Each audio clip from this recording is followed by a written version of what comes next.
మాజీ మంత్రివర్యులు హరీష్ రావు గారు 5 సార్లు శాసనసభ్యుడిగా,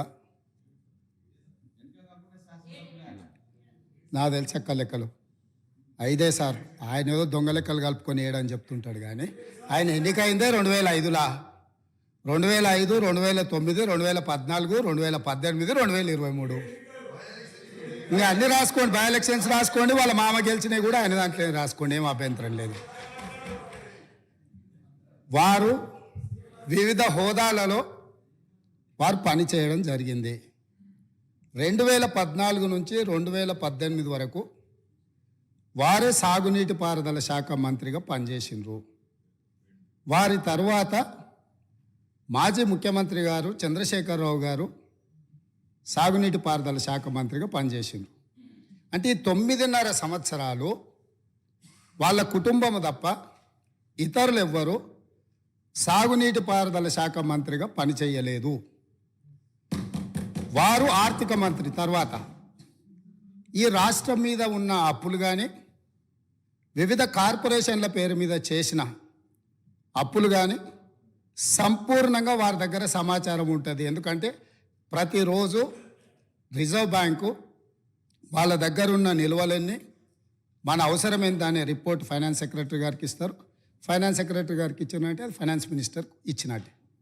ఇప్పుడు నేను వారు పదే ఎన్నికల సందర్భంలో కాళేశ్వరం ప్రాజెక్టు అంచనాలే 80,000 కోట్లు, 1,00,000 కోట్ల అవినీతి జరిగిందని ఎట్లా అంటారు? వీళ్ళు లీడర్లు కాదు, వీళ్ళు రీడర్లు, రాసిచ్చింది మాత్రమే చదువుతారని చెప్పి ప్రజల్ని మభ్యపెట్టడానికి శాయశక్తుల్లో వాళ్ళ కుటుంబం అంతా ప్రయత్నం చేసిండ్రు. సరే, మేమేం చెప్పినాం, వాళ్ళు ఏం చెప్పినారు, ప్రజలాలు అనేది పక్కన పెడితే వాస్తవాలు అనేటివి కొన్ని ఉంటాయి.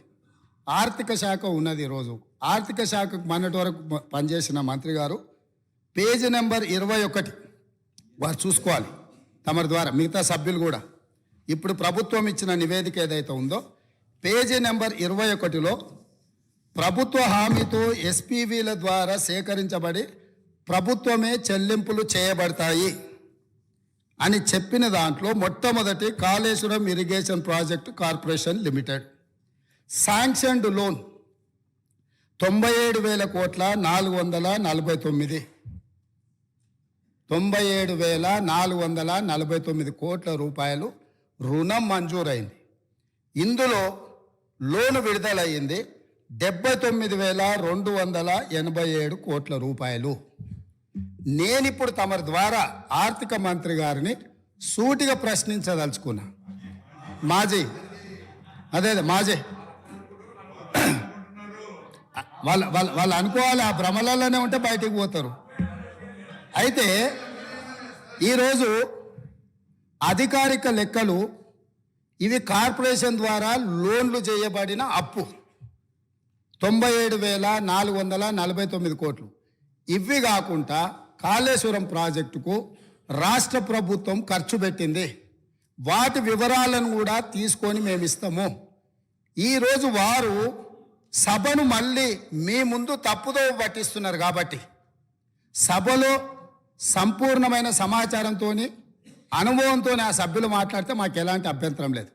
కానీ ఈ సభ ద్వారా తెలంగాణ రాష్ట్ర ప్రజలని తప్పుదోవ పట్టించి కాళేశ్వరం అద్భుతం అని చెప్పుకునే ప్రయత్నం ఏదైతే చేస్తుండ్రో, ఈ సభ ఇచ్చిన అవకాశాన్ని దుర్వినియోగం చేయడం అనేది ఇది దుర్మార్గమైన చర్య.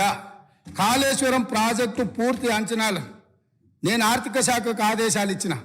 రేపు మా సాగునీటి పారుదల శాఖ మంత్రి గారు మాట్లాడేటప్పుడు టోటల్గా వేసిన అంచనా ఎంత, అందులో కార్పొరేషన్ పేరు మీద మంజూరైన లోన్లు ఎంత, మంజూరైన లోన్ల నుంచి ఇప్పటి వరకు వినియోగించుకున్న నిధులన్నీ, అదేవిధంగా రాష్ట్ర ప్రభుత్వం తన బడ్జెట్ నుంచి ఖర్చు పెట్టిన నిధులన్నీ, వీటన్నిటిని వివరాలను మళ్ళీ అక్కడ చెప్తాం. కాబట్టి ఇప్పుడు నేనేం చెప్పదలుచుకున్నా అంటే, వారు మాట్లాడుతున్నది లోపభూయిష్టమైన అబద్ధము. కాళేశ్వరం ప్రాజెక్టు యొక్క అంచనాలు 80,000 కోట్లు కాదు, లోన్లే 97,449 కోట్ల రూపాయలు ఆల్రెడీ లోన్లు మంజూరు తెచ్చుకున్నారు. రాష్ట్ర ప్రభుత్వం ఖర్చు పెట్టింది. మొత్తానికి వీళ్ళు వేసి అంచనా లెక్కలేస్తే అది ఎక్కడికో వెళ్తుంది. అదొకటి అధ్యక్ష. రెండవది, ఇంతకుముందు మంత్రులు జూపల్లి కృష్ణారావు గారు మాట్లాడబోతుంటే పాపం వారిని దబాయించే ప్రయత్నం చేస్తున్నారు. నేను 2 విషయాలు ఇక్కడ చెప్పదలుచుకున్నా.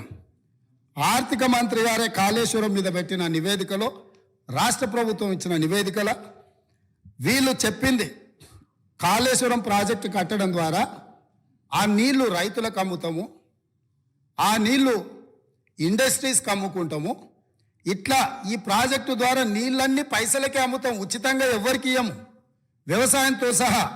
ఏం చూపించిండ్రు? ఒక్క సంవత్సరానికి ఆదాయం 5,199 కోట్ల రూపాయల ఆదాయం వస్తుంది.